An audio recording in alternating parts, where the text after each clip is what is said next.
Doctor Babasaheb Ambedkar open university.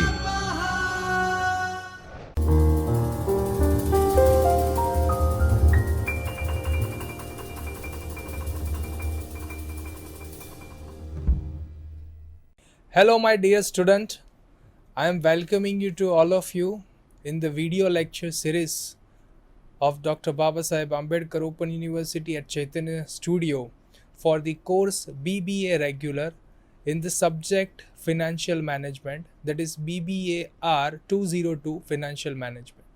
In that today we discuss Block 2 Unit number 1. Now Block 2 consists majorly 3 chapters are there, or we can say the 3 units are there. First is cost of capital, capital structure and leverage. In that today's session we begin our session with the first and very basic of cost of capital.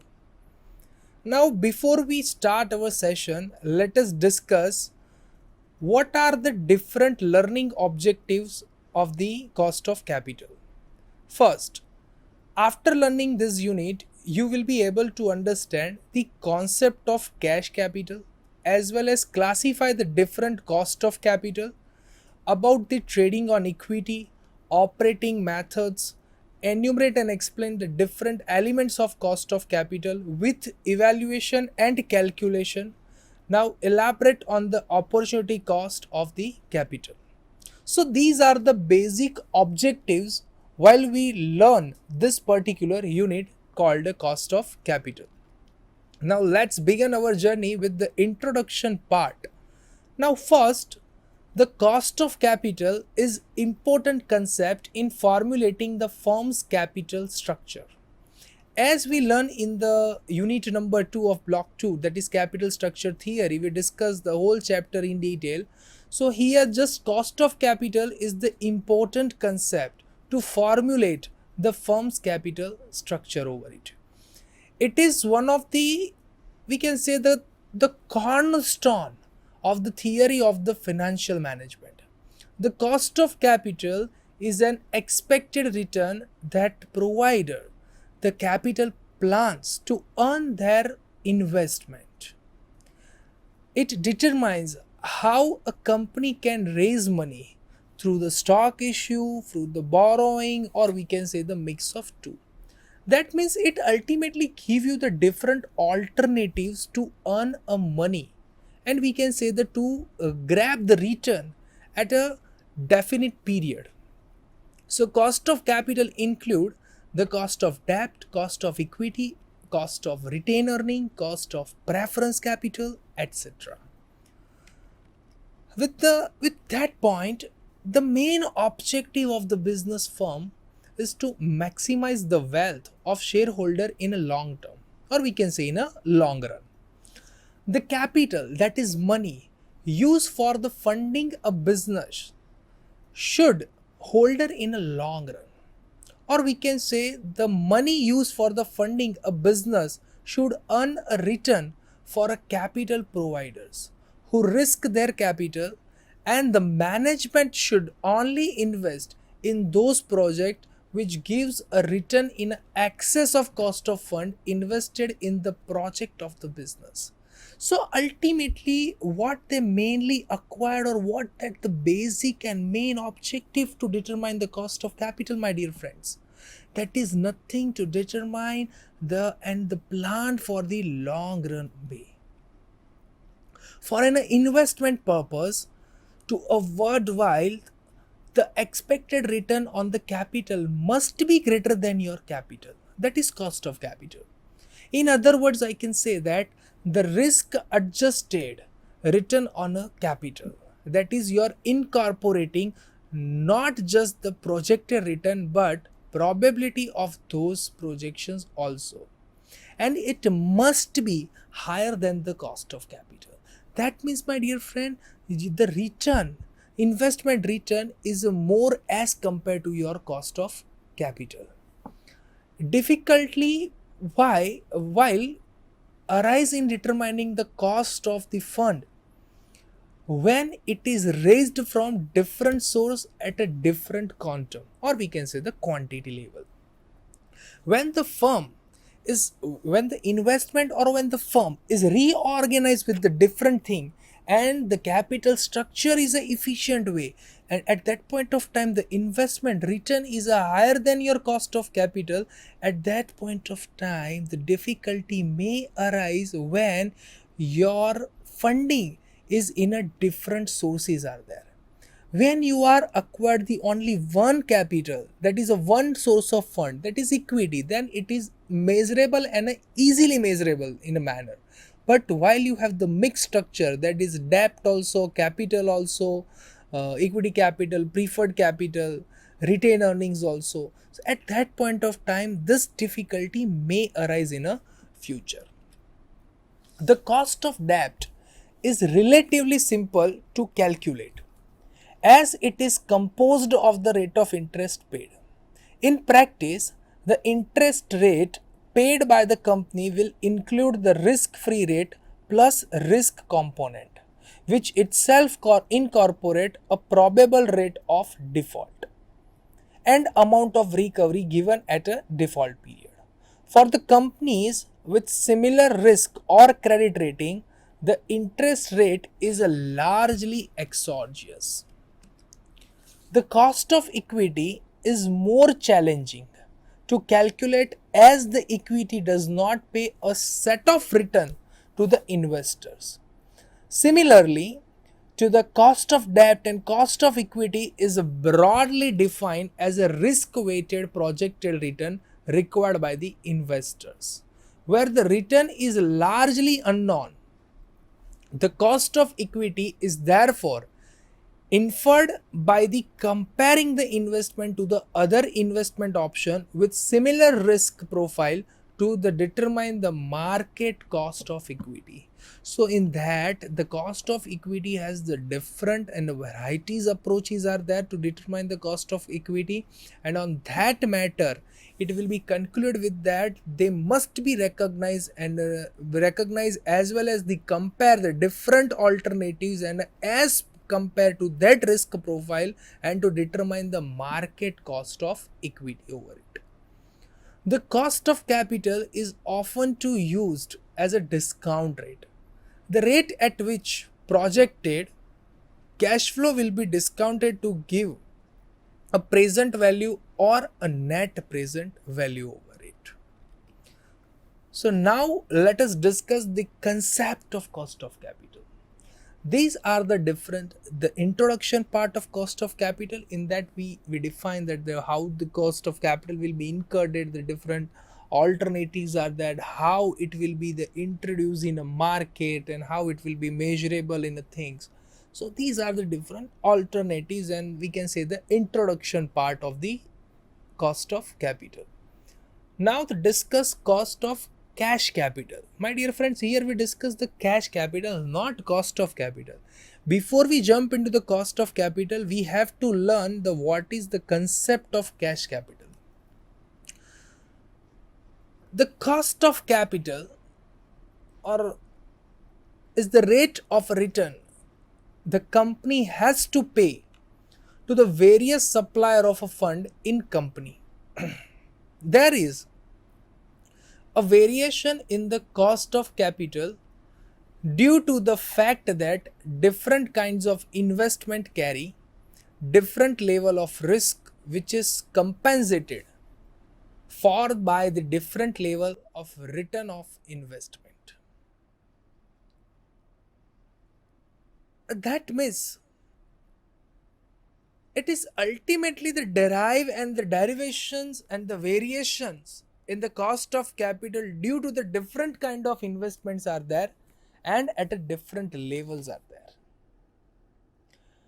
The operational term, the cost of capital, refers to the discount rate that would be used in determining the present value of the estimated future cash proceeds and eventually deciding whether the project is worth undertaking or not. The cost of capital is visualized as being composed of the several elements. Elements are the cost of each component of capital, and the term component means the different sources from which the funds are raised by a firm. The cost of each source or a component is called a specific cost of capital. So firstly we determine how the investment will be incurred over it. Then we determine the return of that investment is obviously more than your cost capital or higher the cost of capital. After it will be measurable thing and the visualized with the composed the several elements of the cost and the capital elements, or which we can say the components of the capital, and that component means the different source of fund to raise by the firm. That is your cost of equity, cost of debt, cost of retained earning, cost of preference capital, etc. Now what are the importance are there?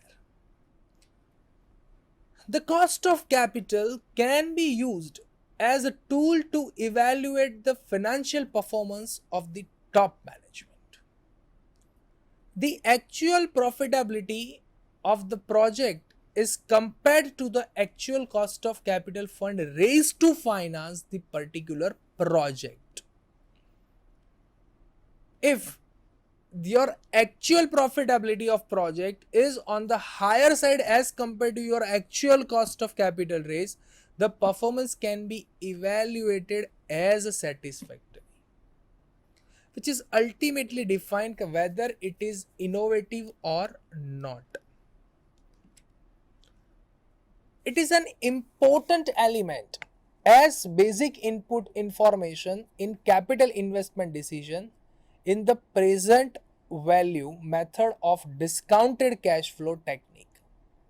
The cost of capital is used as a discounted rate to calculate the net present value. The cost of capital act as a determinant of the capital mix in designing of a balanced and appropriate capital structure. That is ultimately defining whether that capital structure is appropriate way or not. With the capital mix approach and to determine the NPV, the cost of capital is a most important element while we determining the different project net present value. The cost of capital can be used in making the financial decision, such as we can say the dividend policy, capitalize of profit, right issue, working capital, bonus issue, capital structure, etc. So I can say that whether you are going for the any projection in a finance subject, the cost of capital is one of the important element and one of the important concept that you have to determine in each and every aspect with the different alternatives. On that ground, the cost of capital differ according to the situation, my dear friends. The first is the cost of existing debentures, that is your debt, which are not redeemable but can be traded in a market.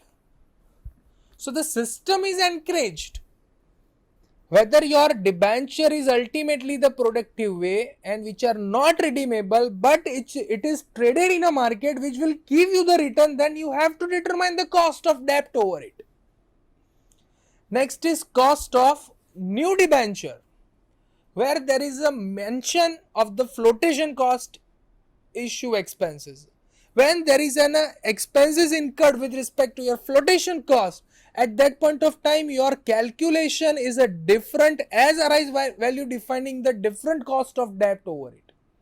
So in this situation the whole methodology, the calculation will be changed as subject to the incurred of the one particular element, or we can say the expenses over it. The cost of redeemable debenture, at that point of time the different methodology and approaches are there. Then cost of the new equity shares, where there is a flotation cost are incurred. Cost of the new equity shares issuing the capital asset pricing model. When you are using the CAPM model, at that point of time, the risk free market risk, the beta calculations are there. So different alternatives are there. At that point of time, cost of capital approaches and method will be the change according to your situation. So you cannot stuck on the one point that your cost of capital always calculated or methodized or the arithmetic mean by that particular methods only. When the situation is different, at that point of time your methods will be the change at particular point. The cost of new equity share on the basis of realized yield, weighted average cost of capital using the book value as well as the market value weights.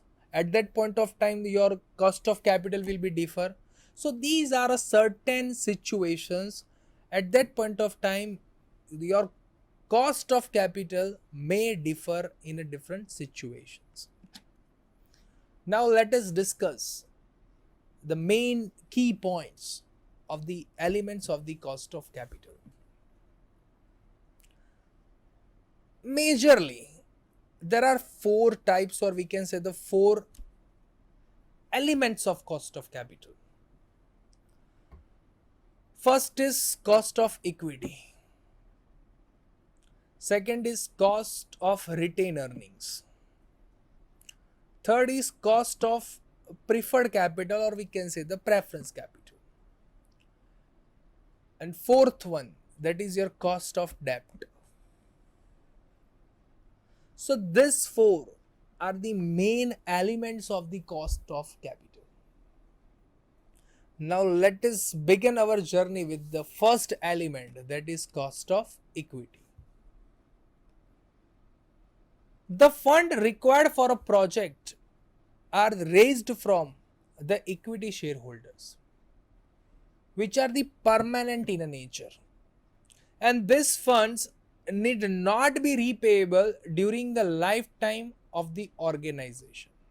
Hence, it is a permanent source of fund, and the equity shareholders are the owners of the company. The main objective of the firm is maximize the wealth of equity shareholders. The equity share capital is the risk capital of company. If the company's business is doing well, the ultimate and the worst sufferers are the equity shareholders, who will get the return in form of the end from the company and capital appreciation from their investment. If the company comes for a liquidation due to the losses, the ultimate and the worst sufferers are the equity shareholders. Sometimes they may not get their investment back during the liquidation process, because they are the ultimately the charge at the last level or at the least level, so they are not enhancing for the investment back during the liquidation process. The profit element is important over it, my dear friends. The profit after tax less dividend paid out of the shareholders are the funds that belongs to the equity shareholders.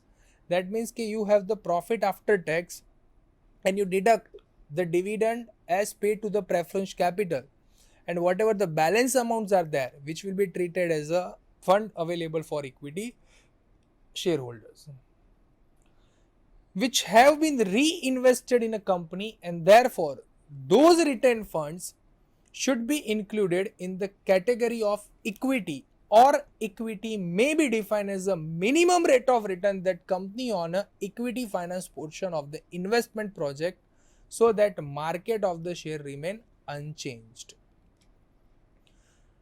These are the different approaches are there to evaluate the cost of equity. First approach is that is a dividend yield method. In that the formula is D1 divided by PE, that is your dividend divided by the profit or earnings are there, profit earnings. Second, dividend yield growth method or growth model. that your cost of equity is equal to D1 upon PE plus G for growth. Then price earning yield model, that is your earning divided by market price. Then capital asset pricing model, that is your CAPM model, that is RF plus beta in bracket RM minus RF, that is your risk free return, rate of return, and market risk over it, and the beta calculations are there. Then the cost of retained earnings, that is your KE in a bracket, that is 1 minus T stands for the tax rate over it. So these are the major 5 model, or we can say the 5 approaches to defining the cost of equity.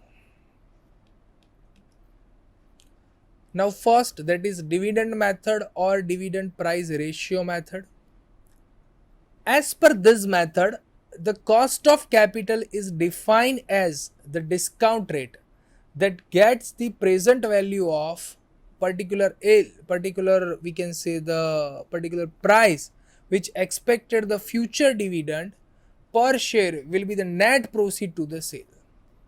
And for that, my dear friends, this method is based on the assumption that the future dividend per share is expected to the constant and the company expected to earn at least this yield to keep the shareholders content. That means that you are profitable situation, you determine or you assumed that the future dividend per share is as with the different expected the constant in a different years, and you expected that your earning is at least as compared to the last year or a yield year. For that, the formula is KE is equal to D1 divided by PE, that is KE stands for the cost of equity and D1 stands for the annual dividend for the year, and PE, that is X dividend market price of share, or we can say the price of the share at a market. Now let us take an example of it. That is C Limited has disbursed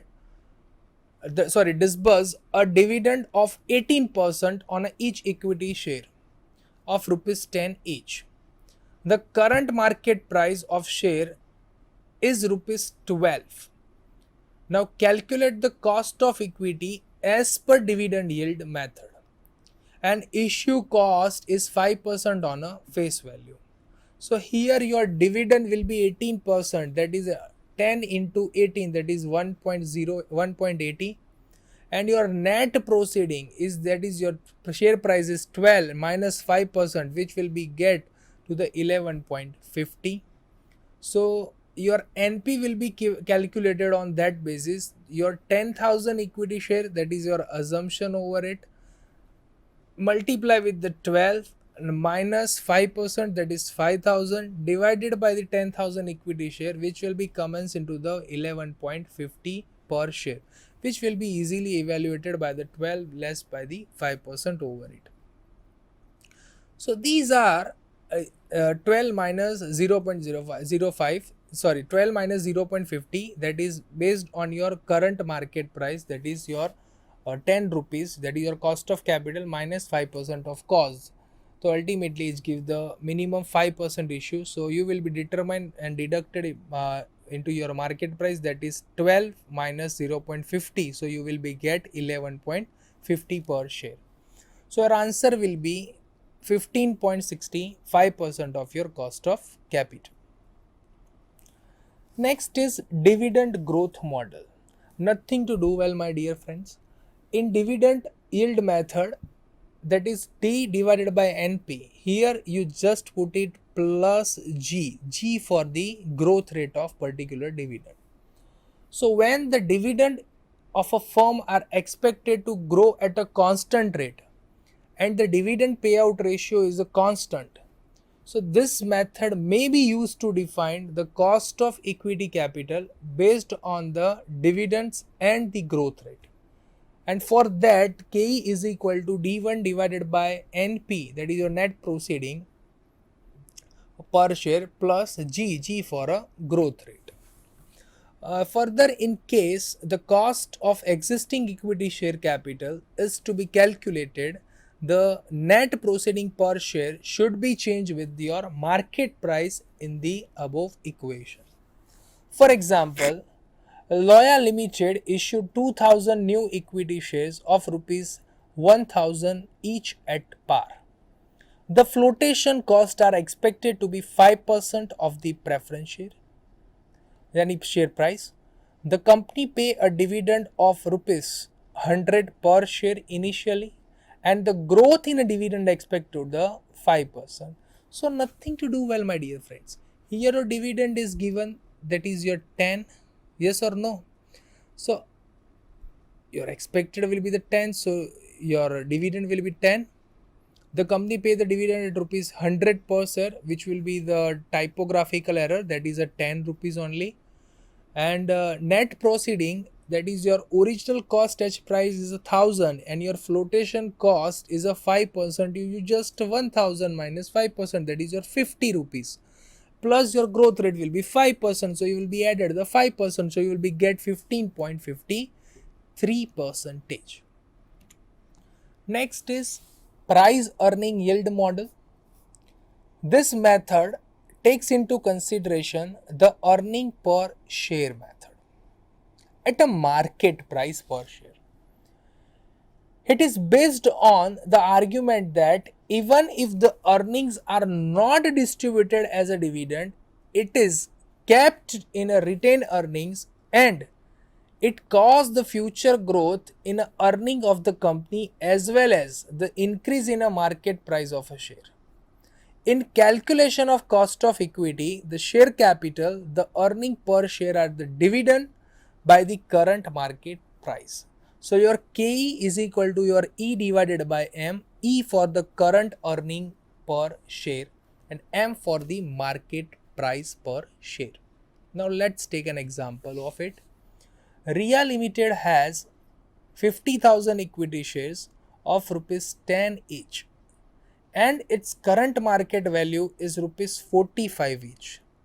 The after tax profit of the company for the year ended 31st March 2020 is rupees 9,60,000. So your profit will be 9,60,000 divided by your number of equity share, that is you are defining the 50,000, so you will be get EPS is 19.20 rupees and your market price will be 45. To easily you calculate it, that is K is equal to E divided by M. So E stands for the EPS, that is your 9,60,000 divided by 50,000 equity shares. So you will be get 19.20 and your market price will be 45. So rupees 19.20 divided by 45 rupees multiply with the 100. So we will be get 42.67% of earning price model. Next model is CAPM model, that is capital asset pricing model. The CAPM divides the cost of equity into two components: the near risk-free return available on investing in a government bond and on additional risk premium for investing in a particular share or investment. The risk premium in turn the comprises the average rate of return of the overall market portfolio and the beta factor or a risk the particular investment. Putting this together, the CAPM assess the cost of equity for the investment as following the mathematical expectation, that is your RF plus beta in bracket RM minus RF. That is RF stands for the risk free rate of return, RM stands for the average market return and beta is for the beta of investment. Let's take an example of it. Rohan Limited share the beta factor is 1.40, so your beta B is equal to 1.40. The risk free rate of interest on government security is 9%, that is your RF is 9%. The expected rate of return on a company equity share is a 16%. That is, your RM is 16%. Now calculate the cost of equity capital based on your CAPM model. So your formula will be KE is equal to RF plus beta in a bracket RM minus RF. So RF is equal to 9%, beta is equal to 1.40 and RM is 16. So and RF is 9. So 16 minus 9 stand for the 7%. It will be multiplied with 1.40 the beta measurement, and you added it with 9%, then you will be get 18.8% of your CAPM model of cost of equity. The next is cost of retained earnings. The retained earnings are one of the major source of finance available for the established company to finance its expansion and diversification program. These are the funds accumulated over the year by the company by keeping a part of the funds generated without distribution. The equity shareholders of a company are entitled to this fund, and sometimes these funds are also taken into accounts while calculating the cost of equity. But so long as to the retained profit are not distributed amongst the shareholders, the company can use this fund within a company for a further profitable investment opportunity. That means once your company is not distributed that profit in the terms of dividend amongst to the equity shareholders, at that point of time that portion of profit will be regenerated and re-profitable and re-opportunized in a company with the different alternatives of investment to determine and mentioning the profitable situation of your investment opportunities.